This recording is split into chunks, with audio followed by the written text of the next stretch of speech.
Well, ladies and gentlemen, time flies when you are having fun, and I cannot believe yet it is another round of the Trippsix Motorsport Super Touring Championship. Today, we take to a special circuit on our calendar. We take to the roller coaster of motorsport. That is, of course, Portimao here in Portugal. It's a fantastic circuit and is going to be one that is going to prove very, very difficult for our drivers as they battle their way for the championship. And I, for one, am really looking forward to it, if I do say so myself. My name, of course, is Zach Sweeney. I'm your commentator for this season. And, well, as I said, this is so exciting.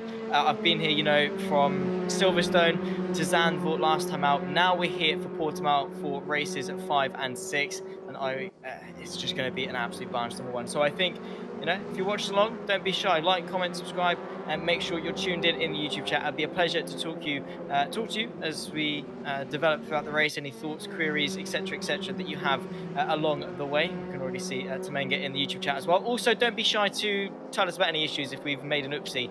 If the game's too loud, if I'm too loud, and I'm drowning out your beautiful cars, just let us know and we can make some adjustments. But before we get into the action, as you can see, the drivers are racing around in practice at the moment. Let's take a quick look as to how things rack up in the championship standings.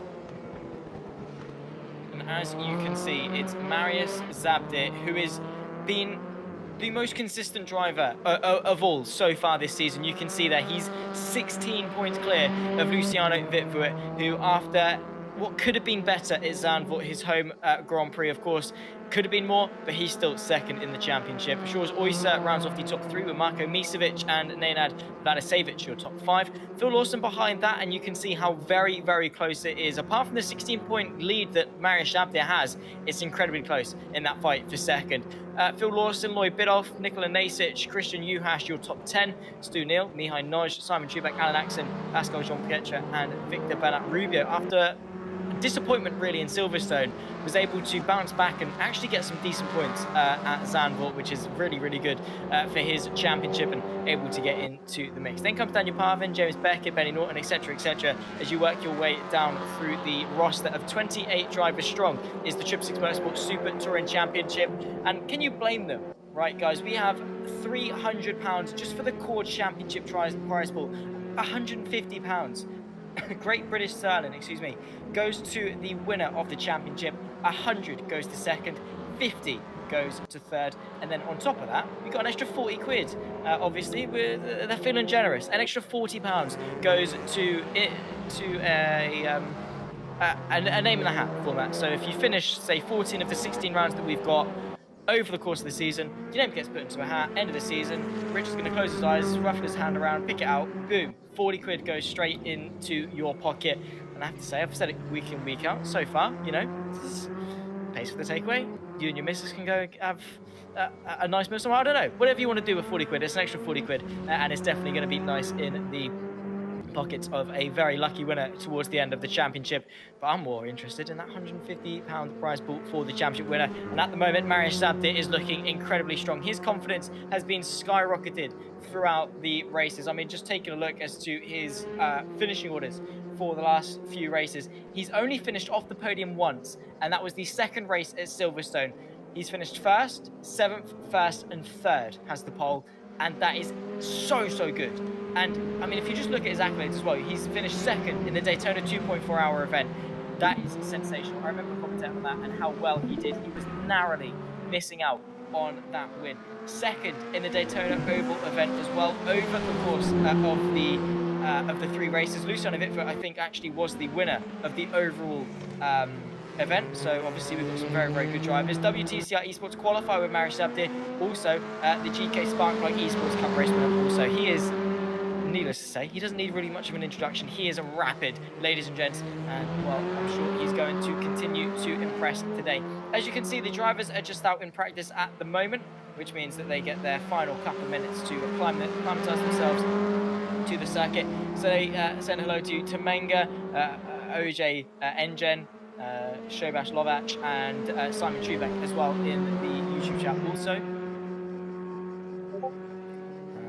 Well, it's a pleasure to have you all in. Best of luck, of course, to those that are driving, and we wish you a very, very merry rounds 5 and 6. It's going to be chaos, it must be said. Sure, it's going to be a brilliant showcase. As I said, we've got two races here today. We've got both of them 20 minutes in length. The first of which will be decided by a 12-minute qualifying. The second of which will be a reverse top 10. Yes, top 10, I think. I should know this. It's top 10. Don't get me started on different formats and things. I do a lot of championships, all right, guys? You can cut me some slack, okay? There are so many different formats, so many different point systems as well, okay? There's a lot that goes on in sim racing. And yeah, it's a pleasure to be a part of it, of course. It's a pleasure to call it my profession. As you can see, Marius Abdir or Gidol, at the moment, obviously, this is only practice. They're only separated by 3/100ths of a second going into qualifying today. That's nothing. Around, Portimao, by F1 standards, not the longest. It's a mid circuit in terms of not a mid circuit as in like a 5 out of 10. It's middle length. It's not as long as Spa, but it's not as short as the Red Bull Ring. It's in the middle. When it comes to touring cars, it's going to be a very long circuit, and with that, it's a very difficult circuit, very wide, very fast, very moving. Definitely not the usual climate for touring cars. Usually you'd see them around circuits like Alton Park or Cadwell or Snetterton. Small and twisty circuits, not necessarily primarily in the Grand Prix layout. Like we have had, actually, funny enough, with Silverstone Zandvoort and Portimao back to back to back for the open rounds of the season. But it'll be an interesting one. A lot of tarmac runoff. Also a very tricky circuit to conquer, very tricky to be consistent at, so qualifying is going to be of vital importance, but not the be-all and end-all. Overtaking is possible. Just looking at the circuit as the layout, obviously, at face value, you might be thinking, all right, it's a decent circuit, it looks a bit quirky, but it's whatever. Turn number 1 at Primaria, it's quite a fast corner, but in these touring cars, bit of a braking zone. Lagos at turn 3, bit of a braking zone. Then, of course, you've got the long back straight that leads you into Torrent VIP, which is at turn 5. That's a very heavy braking zone, the hairpin turn, that then leads you into turn 6. Quite a flat out corner, just a bit of a kick. Turn 7, again, will be quite fast. Bit of a braking zone as you go uphill through Samsung, and then into the actual Portimao corner, where very similar to the final sector of Fuji, I think, is where it's sort of most comparable to is the Portimao complex, because it's very wide going in. You've got a lot of circuit to use, but it really pinches itself at the apex. You're going in at sort of maybe 170 degrees of angle, and then it really tightens up to actually turn into a 90-degree right-hander. So look out for that to be quite interesting. The final sector, if you can get your nose in, maybe you might be able to nip your way up the inside, but apart from that, not really going to be much way through. We'll follow on Marius Abdir, though, the Pole, who has so far taken 2 pole positions this season. He has been on fire. We'll talk you through a lap here at Portimao. You go off the plateau, you dip downhill into the braking zone of turn number 1. Quite a fast corner, bit of a flick to the right, but in these touring cars, definitely is going to be a challenge. Through turn number 2, flat out, brake as soon as the car is straight. Down to second gear for Marius Abdir, and then it's a case of not letting the car wash out. You bring it uphill over the crest, the track is trying to dip away from you. You lose a bit of grip as the track plateaus, but it's all about the exit. It's all about this run now as you slightly go over the crest, then once again you're dipping back down into Torrent VIP, one of the most prime overtaking opportunities on the circuit. All about a good exit as well, though, because you're going to need the flat out run slightly uphill as you work your way through the kink here for turn number 6, and then use all the track possible. Chuck the car in as much as you can. Try to avoid the social curb on the inside, and then be very, very careful not to get too eager in terms of the weight transfer through Samsung. Very uphill, very steep climb, and if you get it slightly wrong, can fling out the back end if you're not careful. Through Craig Jones, again, dips down, dips back up again. Constantly, you're feeling that in your stomach. Obviously not in the sim, but in real life, you'd be feeling that in your stomach. You'd be going whoosh, up, down, up, down, and that's like you feel on a roller coaster when you have that sudden dip down and you feel it in your stomach, in your groin area. That is what it's like to drive around Portimao. Through, obviously, he went through the Portimao corner, now through this sort of a hairpin corner, and then through Sag, which is not really an overtaking opportunity. It's all more about the swing that you get, the momentum that you get, that then leads you into the final corner at Galp, where, again, shortest line as you possibly can, highest minimum speed that you possibly can, and accelerate. The track climbs, and then it's a nice plateau for the entire straight. And then once again, you dip back down. What time is Marius Abdir going to do across the line to set the benchmark? It's a 1:52.90. half a second clear of the Swiss Pascal Jean-Pietre and Phil Lawson as well. P3 for him, 3/4 of a second back on the pole time at the moment. He escapes back. That was a pretty good pole time, it must be said. And we'll wait for a couple more people to cross the line as well. Here's Luciano Wittfoot. Look out for him in his pursuit of potentially a better result.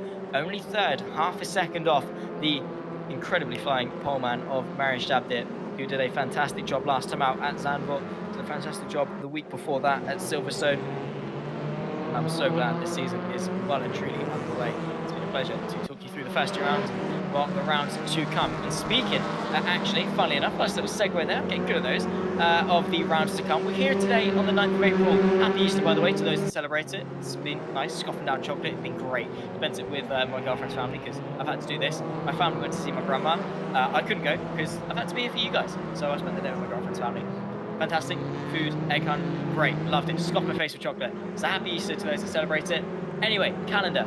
In a week's time, we go to Motorland Aragon for round 7 and 8, or event 4, the halfway point of the season. I don't really know Aragon that well, so I'll have to do some research, and hopefully these guys are going to give me a nice warm welcome to Aragon. Then we go to the Red Bull Ring, and that is one that I am looking forward to. Touring cars at the Red Bull Ring. Yes, please. I remember the Symphony of Pistons, as you might be familiar with, Luciano Wittfoot, Lloyd Bidoff, and Marius Stabdir all taking part in it. I think they all rocked out the top 3 places in the championship for that one as well, if I do remember correctly. I know Luciano Wittfoot won. I know Lloyd Bidoff came 2nd. I'm not entirely sure as to who came 3rd. I'll double check. Either way, you know, we've got some good drivers in here, and it's a familiar championship, of course. When the Symphony of Pistons went to the Red Bull Ring, it was chaos. From start to finish, it was chaos. Lloyd Bidoff moves himself up onto the front row as well while I'm waffling on. The Red Bull Ring, long story short, you know, TLDR, it's going to be a good race. Let's put it that way. Then we go to a complete inversion of the Red Bull Ring. We go to Imola. It's not got that many straights. It's got a lot more corners, and it is a lot more tricky to negotiate in terms of a lack of runoff. Bathurst on the 7th of May. Okay. Good, interesting choice from those that made the calendar. It'll be a good one. I think it'll be a tricky one more than anything. You know, overtaking will be difficult. People are going to have to pick their moments more carefully through the sweepers, up the mountain, down the mountain. It's going to be a little bit sketchy. The final 2 races, though, we go to Donington on the 14th of May. Yes, yes, please. Yes, yes, please. I love Donington. It's a fantastic circuit. You go through Redgate, the Craner curves, Coppice, McLean's, all of that. Beautiful circuit. Mwah, the creme de la creme is Donington, and a great way to round off this season. So yeah, needless to say, I'm looking forward to this season, and I'm really glad that Rich has got me involved. I literally put a post on Facebook. I was like, yeah, guys, I'm looking for more work. Here's my CV, here's my show reel.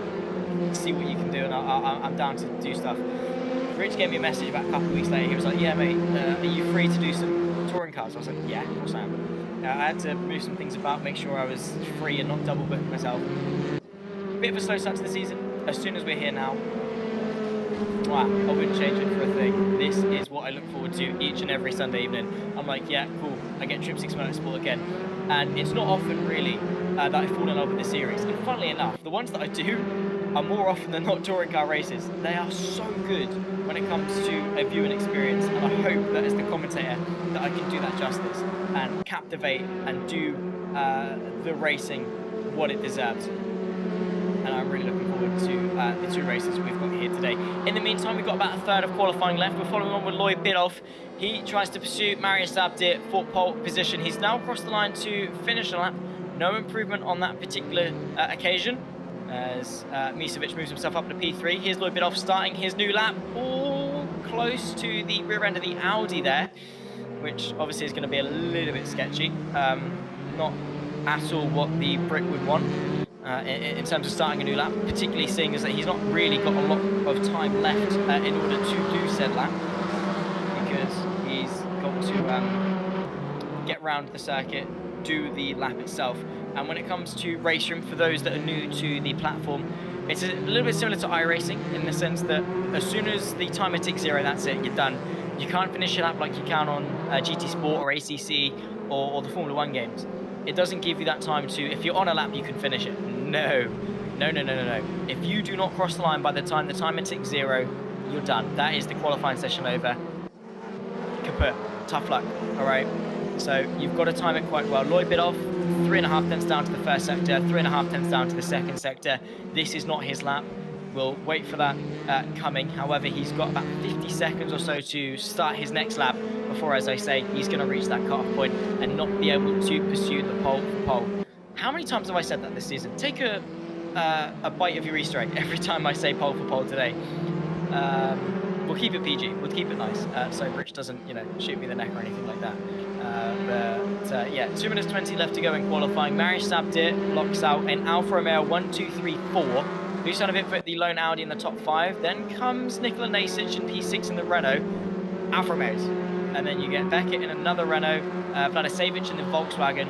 And then obviously beyond that, we'll cut to the constructors in just a moment. Here's Lloyd Bidoff, though. This is the lap you are going to look out for. 2 minutes on the clock. His final run in qualifying here, setting us up for round number 5, event 3, the Trippsix Motorsport Super Touring Championship. Again, if you are watching along, I can see all 14 of you in the chat. We've only got 2 likes on the stream, guys, so either that tells me that you're a little bit shy or I'm not doing a good enough job, and hopefully I am. So leave the like, stream a like, subscribe, etc. Turn the bell on for notifications, just to make sure you're keeping up with everything Trippsix Motorsport wise. We're here for around every Sunday for the next few weeks, 8 p.m. BST for those in the UK. Translate that to whatever time zone you're in around the world, because you are not going to want to miss this. Get your friends, get your family, get your dog, watch along, because it is an enthralling couple of races, an enthralling event, an enthralling championship. We've got some of the best that Racing has to offer. Marius Sabdir, Lloyd Bidoff, Dusan of Itfit. I could name the whole grid, bar Rich Weatherall, because yeah, it's fantastic. We've got a copious amount of talent in store. And for those that are maybe new to sim racing, new to motorsport, you might be saying, your friends like, oh, but it's just cars going around in a circle. Get them to watch this, okay? They will love it, I can assure you. So yeah, get them in, get them watching. And the 14 of you watching along, don't be shy. I don't bite, I promise. I've been told not to by Rich. So get your comments in, ask any questions you might want to, and obviously let me know what you're thinking of the stream so far. Also, it'd be greatly appreciated. As you can see though, Lloyd Bidoff is improving on his time. The green to the middle sector tells us that he's up, but not by enough to improve. We'll run you through the grid order then for race number 1. Marius Sabdir once again locks up pole position. That's going to be an extra point to his tally. 2 tenths back though is Lloyd Bidoff. He'll join him on the front row of the grid with Marko Misevic and Pascal Jean-Pierre running off row number 2, I should say. Dusan of Itfit, Nikola Nasic 5 and 6 with George Oyser and Phil Lawson 7th and 8th. Sunil and Vladisevic your top 10. Alan Axon, James Beckett in 11th and 12th. Victor Bernat Rubio, P13, with Pietro Platjak in 14th. Simon Trebek and Rich Weatherall round off row 8. Penny Norton and Lovas there keep each other company for row 9. Then comes Gygax and Flack, your top 20 drivers, and that are your 10 rows of the grid here today. We'll go into a bit of a warm-up. My name is Zach Sween. I'm just going to shut up for a minute so I can take a drink, and we'll be back for Lights Out here in Portimao.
Just over half a minute left to go then, ladies and gentlemen, before we are green flag running here in Portugal for race number 1 of event 3 of the Trippsix Motorsport Super Touring Championship.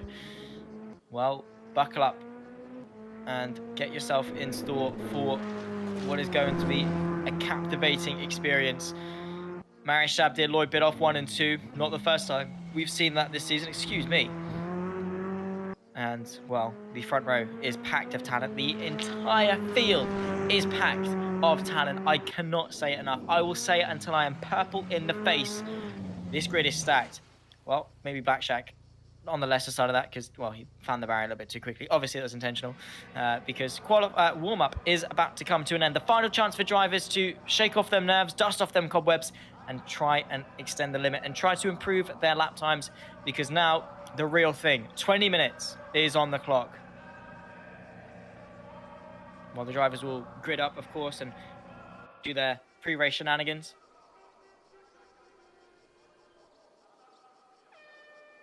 We will then wait for ourselves to see all of them, and then we'll get going. In terms of predictions, I want to hear your guys' in the chat. Who do you think is going to come out on top? Temenga, let's go.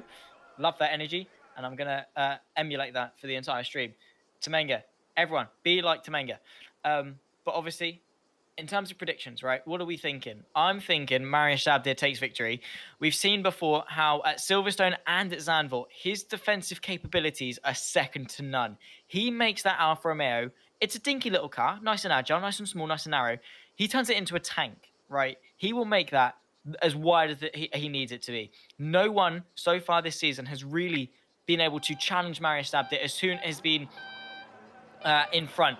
But however, we take to 5 red lights, 20 minutes on the clock. Race number 5 of the Trippsix Motorsport Super Touring Championship. Race 1 of event 3 is go. And it's a good start from pole position for Marius Shabdir. Lloyd Bidoff already coming over to the left-hand side to try and cover off his bases because Marko Misevic is there looming in the background. In fact, it's been a better second stage for the Brit as he looks to the inside of Marius Shabdir into turn number 1. Misevic looking as well, looking very, very spicy. Alfa Romeo lock up the top 4. Marius Shabdir already looking to the inside of turn number 3. 3 wide in the background as Luciano Vitford tries to move his way up a couple of places as well. He falls his way back down to P5 as Jean-Pierre is able to hang on through the sweeper of turn 4, and now the back straight. Lloyd Bidoff already squeezing Marius Shabdir to the inside. Marius Shabdir does not want to let him get away. He wants to relinquish first place as well. Now to the inside, contact in the background, 2 cars off. Oh my goodness me, Lawson and Nasic, big old off for them. Lloyd Bidoff able to hold first place on lap number 1. It's carnage, it's chaos, and it is absolutely not great for those in the background of the midfield here for race number 1. Lloyd Bidoff is able to hang on. Shabdir, Misevic, Pietra, and Vitford, your top 5. But beyond that, it's a war zone, and they are not having so much fun in the background. Nikola Nasic still struggling, still off track, I believe, as well. Bringing up the yellow flag with Lloyd Bidoff. I think, as I was saying with Marius Shabdir, once he's in his zone and once he's defending, he's so difficult to dispatch of. Lloyd Bidoff did the right thing. He got the good start. He got ahead before Marius Shabdir could really do anything.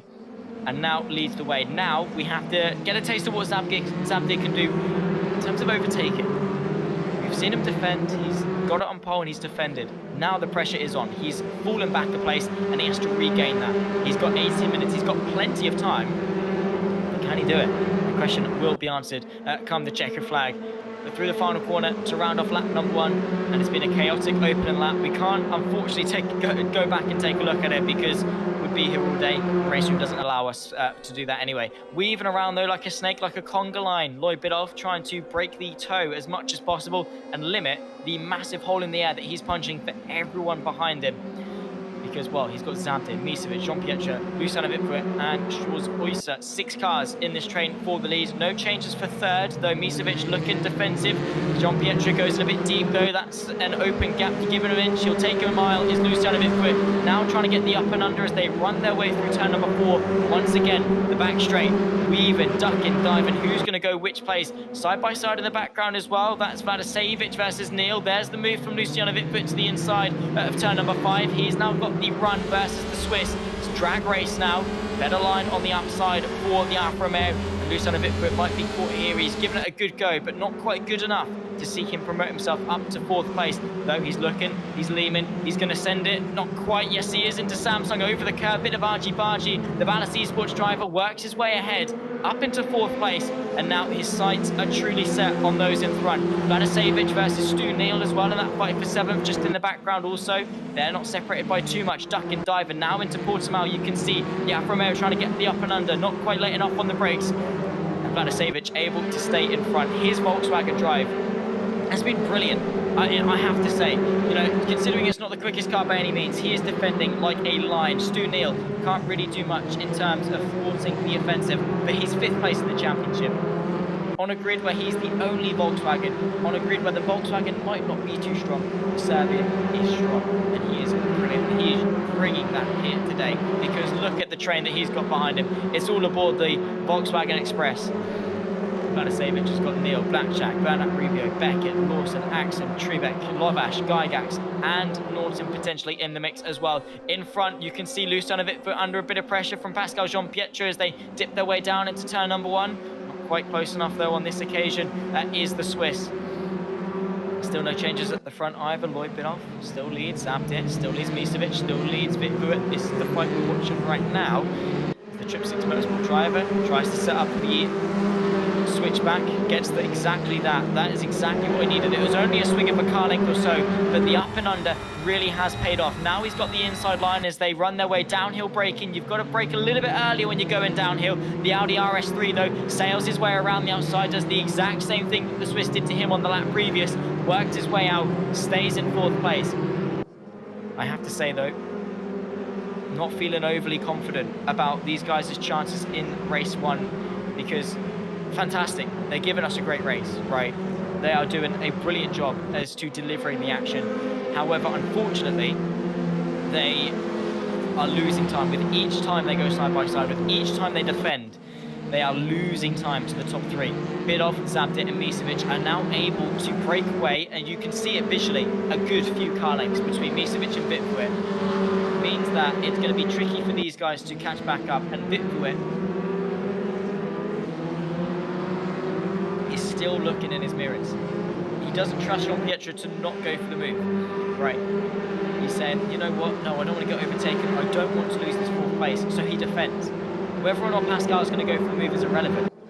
Vitvuit is defending, which is all losing him time. 1.8 seconds is the gap, which doesn't even cover the top 3, and that's the gap between 3rd and 4th. So Vitvuit and Pietro could be in trouble, and once again, still defending. It's great. I'm not complaining. It's a fantastic show. Great mutual respect between the two drivers, but it is not doing their race 1 any favours whatsoever. Lloyd Bidoff, Zabdir, no changes as of yet, and I think the top 3 are sort of in a unanimous agreement to say, hang on boys, let's think about the long game here, because we've got people behind us that are fighting tooth and nail. Let's get away, and then we can fight it out in the last 10 minutes or so. Let's get away, let's chill, and then we can settle amongst ourselves. You might be thinking, Zach, why would you want to play the long game in a 20-minute race? There's no long game to play, because by the time you're thinking long game, the race is done. But you still have to think long game in a 20-minute race. You can't go guns a-blazing. While yes, that is the idea in theory of what a sprint race should be, you can't do that. Because as we're seeing right now, as soon as you start to defend and fight tooth and nail for positions, things go wrong. You have to think, where do you want to be come the final 5 minutes of this race? You've got to position yourself well and work with other people. Yes, you don't have time to make up those places, and you might think, I've got to take every opportunity I can get. Fair enough.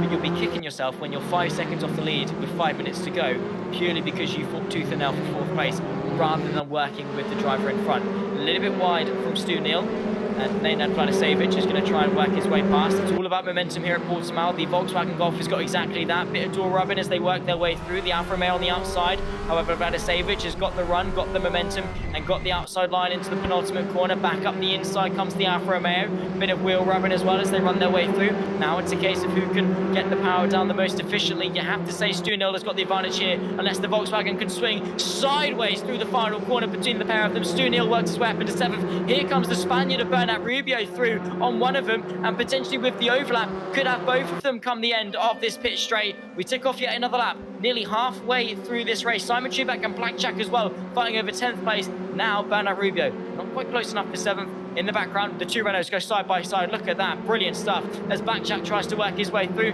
here comes Phil Lawson. He works his way past 1. Is he going to make his way past 2 into 2 corners? There's contact. Oh my word, the Alfa Romeo sent off. Dietrich Blackjack makes contact with the rear end of the Renault, and that is a big shame. Straight back into some more action though. We can't take a moment to breathe. We can't take a moment to process what's going on, because they are throwing at us thick and thin. Stu Neal now loses the place to Vladisevic, and to Bernat Rubio. Meanwhile, all that carnage was happening. There's the Volkswagen Golf with a pretty good run off the exit the final corner. A little bit of overlap. It's not going to benefit him though come the next corner, and he might lose the place in behind. He's got to be careful. It's all about positioning.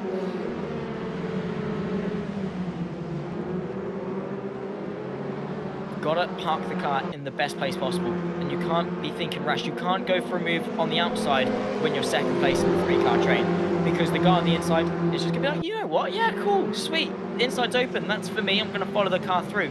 You see it all the time in karting, you see it all the time in racing, right?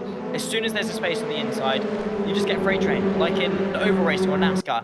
The outside line, oftentimes, isn't the best one to go for, because the cars on the inside push each other through. You're out on the outside, you can't tuck back in, you're buggered, basically, is the only way to say that.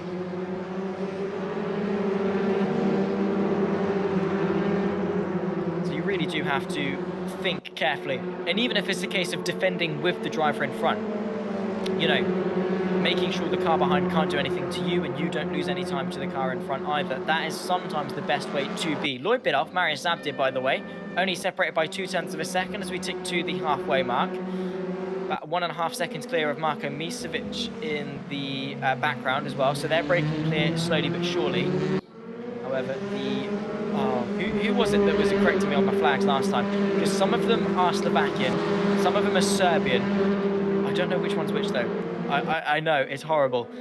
Not quite close enough for a move is the pole of Marius Zabdir. I know that one, because he's Polish, right? Or obviously. Lloyd Biddulph I know, because he's British, Union Jack, oi oi, patriotic, whatever. If I am speaking of patriotism though, it is going to be of Flack and Norton, who are obviously a part of the Norfolk racers, who are like, yeah, they're my boys. 3 wide, however, by the way, we cut our attention back to this fight here, between Vladisevic, Bernat Rubio and Stu Neal. Off the track goes Neal. Sandwiched in the middle is the Spaniard. He tries to get the up and under into Samsung. Has got the inside line. Vladisevic gives him the room. Works his way through. Does the Alfa Romeo. The Spaniard up to 7th once more. This fight far from done, because now we've got Simon Trebek, Alan Axon and Dietrich Blackjack all into the mix as well. This is a sensational fight, and it's a shame that it's not for the lead. Into Portimao. Simon Trebek not quite able to see an avenue through, and I think Bernat Rubio is the quickest of the bunch in this train. I think he is going to extend the margin unless Vladisevic has got anything he can say through the final sector, and he has closed the gap in all fairness to him. You cannot afford to make any mistakes, because people behind, they will sniff blood in the water just like a great white shark, and they will come for you. And let's just say they're not going to stop at just nibbling your toes. They are going to take a big old chunk out of your race. Simon Trebek clobbering the curve through the final corner, trying to use the undulation to his advantage. Similar to Paddock Hill Bend at Brands Hatch, as soon as the track plateaus, that is when you have your grip. And that is exactly what Simon Trebek has used. He's now side by side with Alan Axon, who tries to contend with him for 10th place. Side by side as they dip their way in towards turn number 10. The Renault on the outside, not the best place to be. He's going to give it a go. Gets the switchback. Now side by side. Inside for turn number 2. Inside for turn number 3 as well as they work their way onto the brakes. Side by side in the foreground as well as Bernat Rubio. Vladisevic contend over 7th place. Still side by side go Trebek and Axon. Brilliant stuff between the pair of them. And you have to say it's far from over.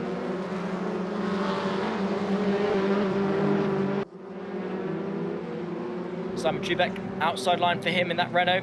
It is the advantageous line as long as you're even a smidge ahead. And it has been the case for the Renault. Not really much the car on the inside can do. Still side by side as well. Bernat Rubio, Vladisevic not being able to leave each other alone as well. They're like, well, 2 peas in a pod.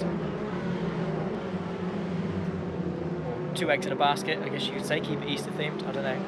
I know for one of my Christmas commentary streams, I tried to fit in the song title of every Christmas song that I possibly could think of throughout the course of the commentary stream. I don't really think you can do that for Easter, but, well, he's going to go for it. Vladisevic looking, trying, searching, exploring any avenue through versus Bernat Rubio. Unfortunately, still no way through, at least for now. As they contend still. The fight for the lead still burning on as well. Lloyd Biddulph versus Marius Zabdir. No movement between the pair of them either.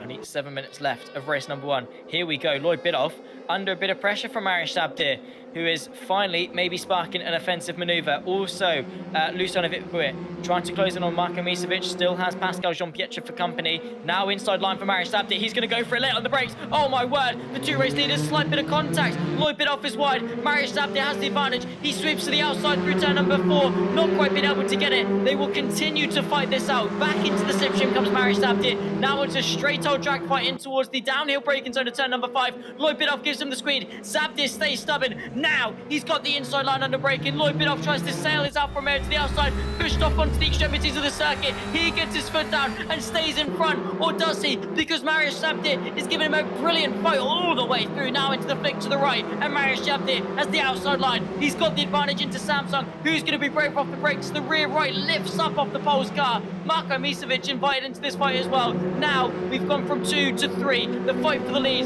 comes down to the final quarter of this race. 5 minutes, 53 seconds to go, and these two are not leaving each other alone at all. Lloyd Bidoff, a valiant defence. Marius Sabdir, a valiant effort in trying to demote him back down to P2 and promote himself back into that P1 that he so very rightly got himself at the start of qualifying. Now into the final couple of corners, and there's no way through for Marius Sabdir. That was a lap-long skirmish, and it's one that is not over just yet. 3 cars, 3 Alfa Romeos, 3 titans of the championship battling it out for race 1 victory. But they've got to be careful. Lucanovic, Pascal Jean-Pietre, Jules Oyser all into the mix as well. Through the final corner, if these guys continue to fight as vigorous as they have been, well, let's just say it's a short fuse, and all it takes is a small spark. Defensive, Lloyd Bidoff down the pit straight. What has he got in store to defend? Marius Sabdir and Marko Misevic go to the outside. Here comes Marius Sabdir. He's looking to go the long way around at turn number 1, or is he? He's trying to duck and dive. Bidoff does not let him at all. Marius Sabdir now has got the outside line through the next couple of corners. Squeamish on the brake pedal. Lloyd Bidoff goes in deep. Marius Sabdir gets the up and under. Marko Misevic trying to push him through. Is it inside, outside? It's the duck and under for Marius Sabdir. Beautifully done from the pole. And now Lloyd Bidoff has got nothing to say about that one. He cannot defend because there's an Alfa Romeo there. 3 wide potentially as Marko Misevic tries to work his way through. Once again, Sabdir brave on the brakes. Once again, Lloyd Bidoff braver on the outside line. It's deja vu as it has been for the last couple of laps, and now the 2 race leaders once again side by side through the middle sector of the circuit. They're jostling. They don't know who's going to be in front, as once again it's bumper to bumper between the pair of them, and Marius Sabdir forced to concede. No, he doesn't. He dummies to the inside very late. Bit of contact though, and neither of them can decide who wants to lead this race. Lloyd Bidoff wants it, Marius Sabdir wants it, Marko Misevic also wants it, but he's taken a bit of a passive line through the approach through this race. Now into Portimao, no changes apart from Misevic having a bit of a look. Once again, Bidoff a little bit too brave on the brakes, invites Sabdir to go side by side. However, it's the outside line from the pole. It's worked out for him before. Is it going to work out for him on this occasion? No, it's not. He knows that Lloyd Bidoff, you know, he's analysing his opponent, right? He knows where he's stronger versus Lloyd Bidoff. He knows that Bidoff has a tendency to outbrake himself a little bit. Sabdir knows that. He's going to use that to his advantage. He's taken a mental note, because he's been in that same position before where he's had to defend. He knows what's going through the head of Lloyd Bidoff, and he knows how to counter it. These two have definitely gone to wheel before. They're doing it today. They know each other. They've got great respect for each other, and they know how to fight each other. It's been brilliant. Once again, another lap in the books. Once again, Lloyd Bidoff ducking and diving. In the background is Marko Misevic. Once again, Sabdir to the outside, this time trying to get the outside momentum. Hindered because of a bit of a tap to the rear left of Lloyd Bidoff. Invites Marko Misevic through into second place. So Sabdir, in pursuit of the lead, has found himself in third. No, he hasn't. Marko Misevic wide through turn 3. It's Marius Sabdir. Comes his way back through, up into second. Is he going to make it 2 cars and 2 corners though? That is the question. Lloyd Bidoff, you have to say, is looking in his mirrors, goes semi-defensive. Marius Sabdir has no way through. He doesn't really know where to go unless Bidoff goes in wide. He has. Uses the camber on the inside of the corner, does Marius Sabdir, and once again finds himself alongside the fellow Alfa Romeo, the Briton, and his championship contender of Lloyd Bidoff. Once again, he parks it perfectly, does Bidoff. Once again, Sabdir late on the brakes. Oh my goodness me, how late was that? And Lloyd Bidoff sees them coming, kind of, and they're pushing each other to the absolute extreme. Now the uphill climb through the left before you enter yourself into Portimao, not giving any margin that they can, not leaving any cards on the table. Zabdir now the inside line, once more Lloyd Bidoff to the outside. The Alfa Romeo on the inside has definitely got the better run through. However, the outside run is definitely going to allow Lloyd Bidoff to keep his foot planted, and now they're bumper to bumper to bumper. You could throw a towel over them and they would be covered. The top three, Lloyd Bidoff is wide, Marius Zabdir has the overlap, he's ahead, he's into the race lead, was the pole on pole, and now Lloyd Bidoff is wide. Marko Misevic wants to slice the pie, he follows Zabdir through, up in a second place. And let's not forget, we've got on the scene now Luciano Vipwit, Pascal Jean-Pietre, and potentially Charles Oyster as well. 6 cars, like we saw at the opening start of the race, coming on to the final lap of race 1, and it could well go any way. Pascal Jean-Pietre wants to get himself ahead of the Dutchman. They're ducking, they're diving, they're weaving left to right, trying to find the best line through possible. You can see how much that Alfa Romeo is leaning. Lloyd Bidoff wants redemption. He is not going to be too happy with how that last lap planned out, and now he's got one more opportunity, and he's got to seize it. Outside line for turn number 3. Marko Misevic has it covered. Is this Marius Zabdir's race to lose? His defensive driving is second to none. And if no one else can challenge him, you have to say he is going to come out on top. Marko Misevic has to try something. Or is Lloyd Bidoff going to seize control? Is he going to take his moment and maybe try to recover? Luciano Vipwit wide, contact to the rear end, Pascal Jean-Pietre. There's 5 cars, separated by nothing. Charles Oyster, as I said, only a second back as well, and it's not going to take much to see him into the threat either. What a race 1 that we've watched. Does is hype me up even more for race number 2. Is it going to be a 3rd victory for Marius Zabdir, a 4th podium for the pole? Let's find out. 16 seconds left to go. The final lap of race number 1.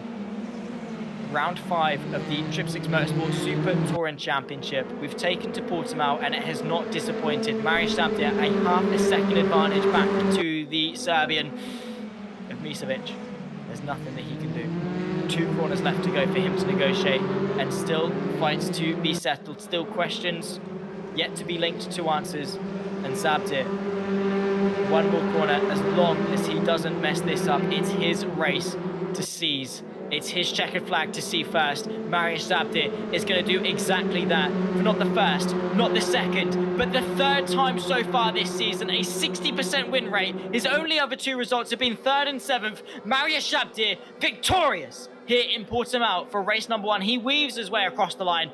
In celebration, it was heartbreak off the line, but it was celebrations when he came to see the checker. Marko Misevic and Lloyd Bidoff 2nd and 3rd, with Luciano Vipwit and Pascal Jean-Pietre a very close behind 5th place. Ladies and gentlemen, race number 1 in the books. Brilliant stuff. We'll talk you through the finishing order as soon as we can. But what do we make of that race number 1, guys? 15 of you watching on in the chat, 15 of you witnessed what we saw. Let's have your thoughts, your feelings, whatever. Here we go. Marius Zabdir, P1. Marko Misevic, P2. With Lloyd Bidoff, your podium. Taking the fastest lap was the man that started 2nd. Luciano Vipwit for Ballas Esports, and Pascal Jean-Pietre 4th and 5th. Charles Oyster narrowly missing out of the top 5 and 6. Then comes Victor Bernat Rubio, P7. Nenad Vladicevic, P8. With Simon Chivak and Alan Axing of top 10. Backjack on the fringes of reverse grid pole there in 11th. Stu Neal, Phil Lawson. Norton Weatherall, your top 15. Good result from Richie, must be said. Good improvement from the last couple. Then comes Nasic, Lovac, Flack, Gygax and Beckett, who all didn't have the best of races. They ran off your 20-car strong field. My name is Zach Sweeney. We're going to take to a quick interval while we swap over sessions, and we'll be back for race 2. Do not go anywhere.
Welcome back, ladies and gentlemen. We're here for race number 2, or over the course of the whole season, race number 6 of the Trippsix Motorsport Super Touring Championship.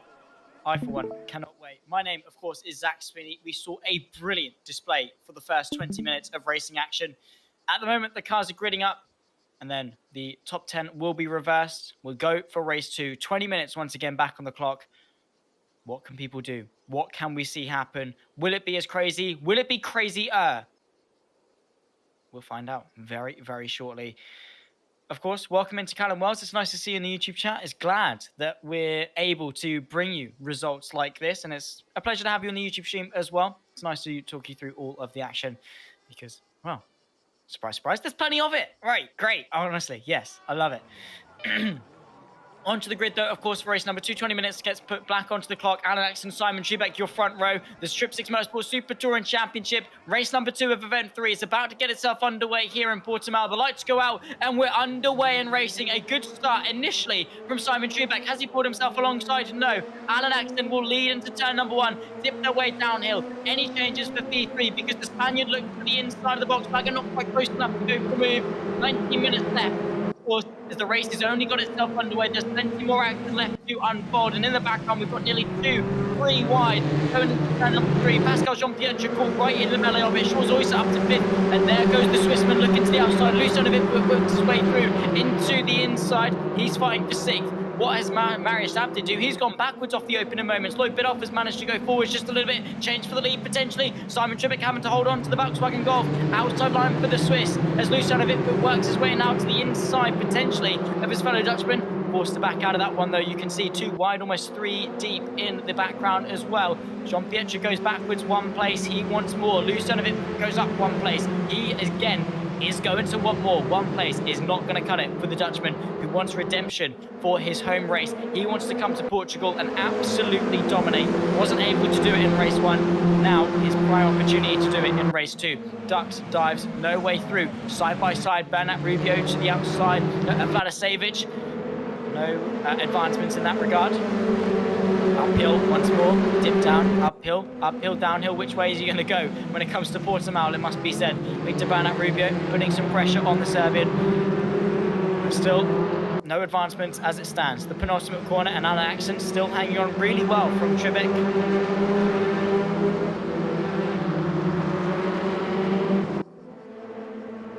But we round off lap number 1. It's in the books. And it's led by our pole sitter of Alan Axon. The top 5 stay as they were off the starting grid. Alan Axon from Trippsix, from Vladisevic, Bernat Rubio and Oyster, your top 5. Luciano Vitbit able to move up 1 place, demoting Pascal Jean-Pierre to 7th. No changes there. Bernat Rubio out of shape, though. He looked to the inside, ducked his way back in. Before he knew it, he was under brakes, and that car was very much squirming. Fortunately, no major issues. Luciano Vitbit trying to work his way past Shaw's Oyster as well. Background, you've got Marko Misevic battling it away with Pascal Jean-Pierre. I was trying to say battling and Pascal at the same time there. It does not work, funnily enough. And now you can see a couple of changes. They're side by side. There's Nasic going side by side with Stu Neal for the 10th place. Marius Abdir, a really, really poor start to this race. He's down in 15th after a sensational way to win in race 1. You'd have thought the championship leader would have been able to fight back for more, but he's down 5 places at the opening moments of race 2. While yes, he's got plenty of time to work his way forward, his gap to the rest of the pack is worrying. 1.7, well, 1.6 seconds now is teetering on that edge. He has got some work to do if he wants to scrape some good points haul out of Portimao. You can see the top 8 separated by virtually nothing. Here comes the Spaniard once again, outside line versus the Volkswagen. Not quite able to be brave enough on the brakes, quite committed enough, or not quite got the capacity to do so. Ducks out late, does Vladisevic to defend. He's not confident that Bernat Rubio is going to stay behind through the penultimate corner. Taking off yet another lap, you can see we are 1, 2, 3, 4, 5, 6, 7, 8, 9 astern in the fight for the lead, all the way back to Pascal Jean-Pierre in 9th place. Brilliant stuff. And once again, Alan Axon able to lead yet another lap. That Alfa Romeo looks very, very strong, it must be said. Bernat Rubio, again, looking to the outside. You're not on the brakes for long enough into turn 1 to really challenge. And like we saw with Lando Norris and Lance Stroll a couple of years ago for the Formula 1, if you send a move there, you're probably in a bit of trouble. Loose on a bit for it, under pressure is Shaw's Oyster though, because he sends the move to the inside, and beautiful stuff there from the Dutchman. Moves his way past 2 cars, maybe not on the most spotless of fashions, but he's done it anyway. From 5th to 3rd in the span of just 1 corner. Bernat Rubio though is trying to put some pressure on. Oh my goodness me, we come out of the cockpit, and reversing back onto the circuit is the Dutchman. That's Shaw's Oyster out of contention, outside of the top 10, and from podium to now disaster goes Oyster after what was a good show in it as home event. Portimao has not done himself a lot of justice, it must be said. A lot of chaos, a lot of carnage. I'm sorry, you couldn't really keep up with a lot of what was going on. At one moment, you saw the send from Oyster. One moment, you saw him sent into the barrier. So Bernat Rubio able to up into 3rd, Luciano Viva up to 4th. Radosevich got the poor end of the stick there, down in 5th. And now Lloyd Biddulph wants to work his way through, but he's got Misevic for company as they run their way side by side. Once again, sweeping downhill, then through the left, and you work your way up and climb towards the final couple of corners. Marko Misevic not able to work his way past, as he runs his way side by side with now Lloyd Biddulph. Championship contender, 2nd place in the Symphony of Pistons WTCR Championship, also a very well-established WTCR racer, and he's proven that so far this season. A very big wash of understeer from the Alfa Romeo, not enough to deter him. The top 3, Axel, Trippsix, Bernat Rubio. The Spaniard, I must say, has had some really good pace here today at Portimao, which is fantastic to see. It's nice to see him do well after a poor start to the season. It's onwards and upwards really much, each round. Zandvoort was an improvement. He did well in race 1. He's doing well here in race 2 as well. Trying to get the Supreme up and under, it must be said, from quite a way back. But no advantage on that particular occasion. He's now trying to put some pressure on Simon Trippsix, who now you can see has got his backside into gear and is saying, you know what, I've got the Spaniard behind me. I need to make some moves if I do not want to be put under pressure. And for Trippsix, I would not want to be in his place. He's 2nd in a 3-horse fight for the lead. He's having to look forwards to attack, backwards to defend. Really is stuck between a rock and a hard place. It's so tricky for him to negotiate this properly. It's overtake or be overtaken really for Simon Trippsix. There's no other way about it.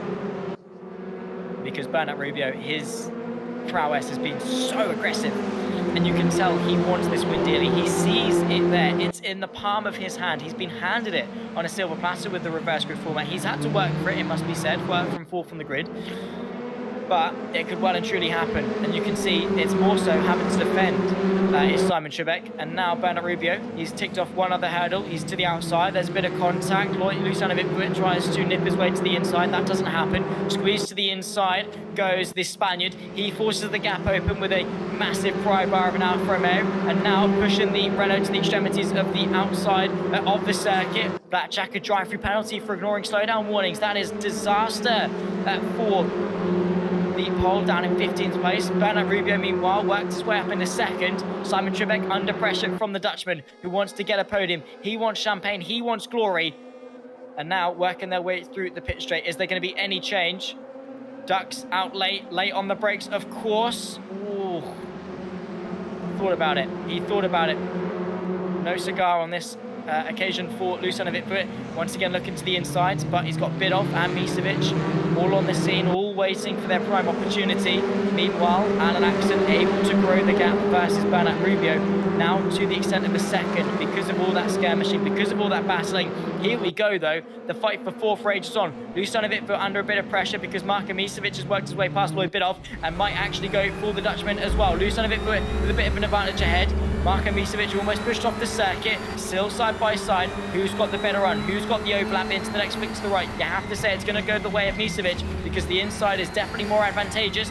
Gives the Dutchman a bit of room though. Still side by side as they run their way through Samsung. Lusanovic to the outside, gets a nose ahead, continues to stay in 4th place. And now Marko Misevic has got his work cut out for him. No way through on the outside, but if he can just squeeze his way past into Portimao, no he can't. He goes to the outside, Lloyd Bidoff, a late switch to the inside, might push the Audi RS3 through, and that is going to be the case. Marko Misevic from offense straight onto defense, and the defense unfortunately was not quite good enough to keep Lloyd Bidoff at bay.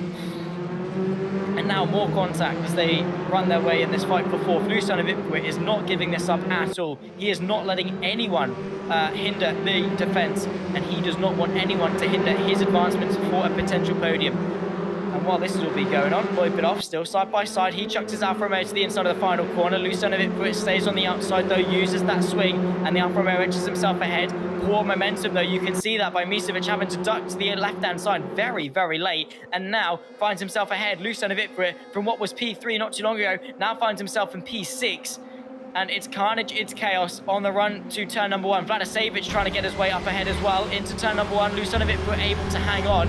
Vladisevic forced to concede, but you can see that Golf very menacing in the rearview mirror. And Lusanovic, unfortunately, has fallen victim to that snowball effect that sometimes happens in pack racing. Also side by side for the race lead, Alan Axon under pressure for the first time this race. Bernat Rubio has been sensational in terms of pace. He has the inside line into turn number 5, and now the fight for the lead is on with just half of the race left to go. What can Alan Axon do? He's putting up a mighty defense here versus the Spaniard, and still continuing to go side by side. The Aquilady Racing driver now through the next right-hander. He's got to be very careful. Contact, but no harm, no foul. Samsung once more, and it's very difficult to go to the outside there. So Bernat Rubio cuts his losses. He tucks into situ, and now is going to try and go for the move to the outside through the next sweeping left-hander uphill, of course. Oh my God! Contact to the rear end as Alan Axon unfortunately parks the apex, of course, and Victor Rubio unable to find any way through, and it's gone from the momentum swinging the way of Bernat Rubio to the momentum swinging away from Bernat Rubio. Instead of looking forward to attack, he's got Simon Trippsix on the scene as well. Also Lloyd Bidoff, also Misevic, also Victor, also Vladisevic, also Zompretra. We've got 8 cars all in the mix, all trying to maximise their moment in the sunshine. A beautiful sunny day here in Portugal. The province of Algarve, of course, the area side by side between Misevic and Lloyd Bidoff as well. There's Simon Trippsix is in the mix of both of them. There's the move though from Misevic, who catapults himself onto the podium. Side by side as well, you can see how aggressive they're pulling out. The driving style is sheer desperation for a lot of these cars. Into turn number 1, and Misevic is on the inside of it, but he's trying to recover. Outside line for the Audi. Doesn't do it too cleanly, but still able to sweep his way to the outside as the Audi RS3. Brilliantly done. And now up into 4th place. He's recovering slowly but surely with a brilliant move to the outside of T1. Outside swing through turn number 4 as well. Alan Axon leads from Bernat Rubio, leads from Trippsix, leads from Victor, and Misevic the top 5, but that is all provisional, that is all subject to change. Once again into the braking zone of turn 5, you can see the top 8 are separated by absolutely nothing. It's ridiculous. It's never seen before really when it comes to racing, but then as soon as you get the best of race room, as soon as you put them in touring cars, and as soon as you take them around Portimao, you're in for greatness, guys, and we're seeing that right here. 8 cars. It's like we're watching motorbikes, but no, we're seeing touring cars. It's 4 wheels, it's not 2, and it's the top echelon of talent in terms of race room esports, and Trippsix Motorsports gets the delight of hosting it. Marko Misevic, Lloyd Bidoff on the outside. Vladisevic caught in the mix of it as well. He's a little bit shaky. All eyes on that fight for the lead, though. Are going to be any changes as we approach the final moments, really, of race 2? I have to say, I'm really unfortunate that the fact that we don't have 3 or 4 races, because I can happily do that. Okay, 4 races. I mean, my voice wouldn't like me, but I'd love to do 2 more beyond this, because that would be fantastic. 2 races, it's great, but it always leaves you wanting more come the end of race number 2. And I fear that's exactly what we're going to have again. And I guess it gives us cravings for the week and the week after that and the rest of the season, because look at this racing. It is sensational. Where else do you get this? Lloyd Bidoff and Marko Misevic and Lusanovic are all fighting over 4th place. No way through for Misevic. Turn 2. No overtaking spot there. Vitfoot goes defensive. Bernat Rubio to the outside of Axon for the race lead. Oh my goodness me, they're fighting tooth and nail. The Spaniard takes the lead. Alan Axon though, he's got his work cut out for him. If he wants to counter-attack, he's got to do it now. Otherwise the Spaniard, it's going to be his race to claim. And now, downhill braking zone. Is Axon close enough for the move? No, he's not. Bernat Rubio takes the lead of race number 2. Beautiful stuff. We just got the back end of it. It was a switch back out of turn 3. Eloquently done. Beautifully done. Up 3 places from 4th to 1st. Bernat Rubio, his race. Now, he's got one hand on the trophy. But it all comes down to this. He's been the quicker car. He has to prove it, okay? There's no skimping around. There's no making mistakes. If he wants to win this race, he has to go now. Put that car into overdrive and get away. If Alan Axon even has a scent of a counter-attack, he's going to spark it. And as soon as there's a counter-attack, as soon as the Spaniard has to defend, it can go a whole different turn of events way. The turn of events can swing a whole different way. Bernat Rubio could still be under pressure, and that has been the case. Alan Axon, I was scared, might not have the pace to contend. But he's there. He's in the mix. He's in the slipstream, and it's helping him. Simon Trebek as well. Don't count him out. Don't count out that train aboard the Vitfoot Express. They're still in the mix. They're just settling their own private affairs before they work together and get onto the back for the fight for the race lead. Probably would be the smarter move, but no one in their right mind is a racing driver. Your ego, your pride does not let that happen. You want to lead the charge as much as it kills you. It might kill your race. You don't want to relinquish any places. There's Alan Axon, maybe looking to reclaim his throne at the top of the timing tower. He needs to get onto the back of Simon Trebek and start putting some pressure on, rather than looking in his rearview mirror all the time. Because fighting with Lloyd Bidoff, it looks great, it's fantastic action, but it is not helping his chances for a race victory, and that is continuing on right now. Because side by side, Lloyd Bidoff to the outside of turn 5. Vitfoot gives him the squeeze. The car naturally wanting to understeer to the outer part of the circuit. Now through into the next right-hander. He has got his car ahead, and he will be unchallenged. Bidoff and Misevic in the background also. They've got to be mindful of the looming threat in behind.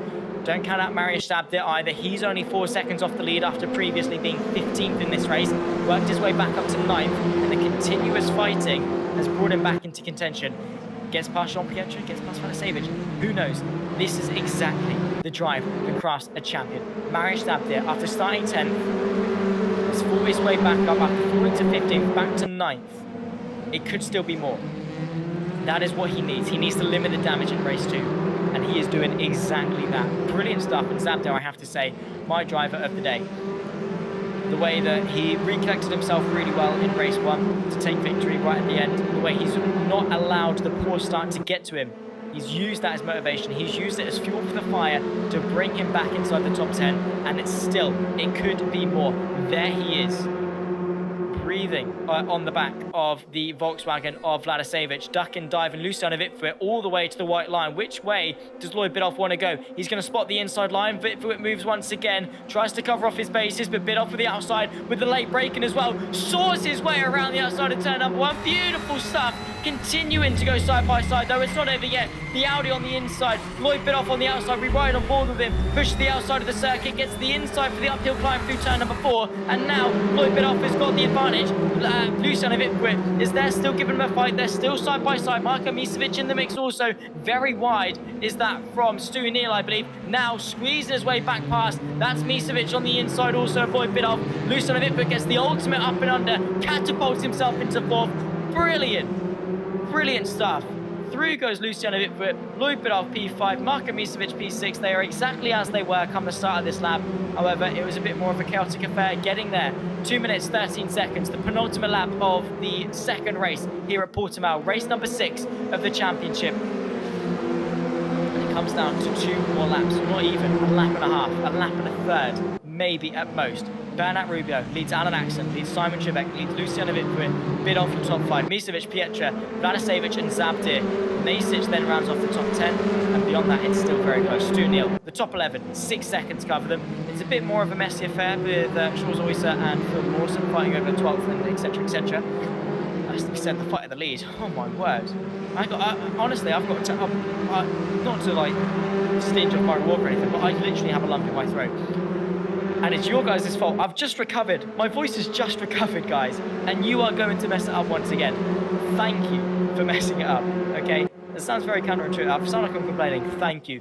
It is not often I enjoy races like this as much as I do. I love what I do, and I love this race even more. Last lap, Bernat Rubio, Alan Axon, fighting for their inaugural race victory of the season. Who's it going to be? Only one of them can take the throne. Both of them think it's going to be them. Who's going to be delighted? Who's going to be disappointed? Is it going to be Bernat Rubio? Is it going to be Axon? Could Simon Trippsix spark some intrigue towards the end of this race? We will soon find out.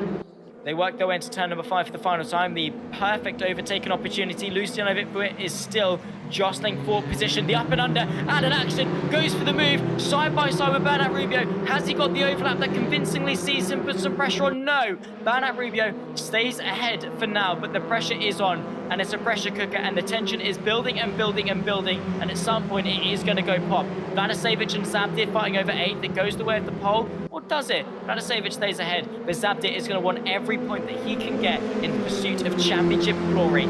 Through into Portimao for the final time. Any changes? Axon has no answer. He's practically pushing his fellow Alfa Romeo through, but can't seem to get his Trippsix Motorsport Alfa Romeo alongside enough. The clock ticks to 0. The checker flag will be waved. These drivers will meet it as soon as they cross the finish line for the final time. The question is, who's going to see it first? Bernat Rubio might well seal the deal with a small mistake from Alan Axon. Victor Bernat Rubio, such a poor showing at Silverstone, improved for Zandvoort, took a couple of points, and today he's going to see victoriousness here for Portimao. Across the line, he sees the checker flag first. It's been a difficult fight for him. It's been a monstrous mountain to climb. It's been a roller coaster here at Portimao. Victorious goes Victor Bernat Rubio, the Spaniard, sees checkered flag first and takes first place here in Portimao. Beautiful stuff. Alan Axon second. Simon Trippsix rounds off the top 3. Lloyd Biddulph takes 4th after side-by-side with Luciano Vitbuit on the final lap. Wow, wow, wow. We'll run you through the final standings. And then, unfortunately, we're going to have to say goodbye after that, guys. I'm out of breath. I need some sleep. I don't even know. It's only 9 o'clock here, but I need some sleep. That was tiring. And thank you, obviously, to everyone watching along. Beautiful stuff. And, well, that's one for the TikTok. Go follow me on TikTok. Zach Sweeney commentary. Shameless plug, I know. But I post some highlights and things like that over on my TikTok. And, well, you might be able to see some of the highlights for today. I don't know what I'm going to pick, in all fairness, because after 20 minutes and 38 seconds of racing action is Victor Bernat Rubio, who takes victory, followed by 3 Trippsix Motorsport drivers of Alan Axon, Simon Trippsix and Lloyd Biddulph, 2nd, 3rd, 4th. Luciano Vitbuit, your top 5. Marko Misevic, 6th. Pascal Jean-Pietre comes in 7th with Marius Zabdir. A beautiful recovery drive, plus the fastest lap, sees him taking some decent points home for Poland. Then add Vladisevic P9 with Nikola Nasic, your top 10. Then comes Stu Neal, Schulz Oyster, Phil Lawson, Norton, Lovash, Wetherill, Gygax, Flack, Beckett, and Blackjack, your top 20. And the only 20 cars for today. Blackjack, unfortunately, disqualifying himself after not being able to finish or serve a drive-through penalty, I think it was. And unfortunately, the game black flagged him. Unfortunately, ladies and gentlemen, we are going to have to say goodbye. As you can see, in a week's time, the 16th of April, we take to Motorland Aragon, the Grand Prix circuit for rounds 7 and 8, event number 4. Beyond that, the Red Bull Ring, Imola, Bathurst, and Donington to round up the season on the 14th of May. My name has been Zach Sweeney, and I have to say a massive thank you to everyone watching along at home. It's been an enthralling event for event 3 of the Trippsix Motorsport Super Touring Championship. It's going to be one to remember. See you, same place, same time for round 7 and 8. We take to Aragon. But in the meantime, it's a very warm bye-bye.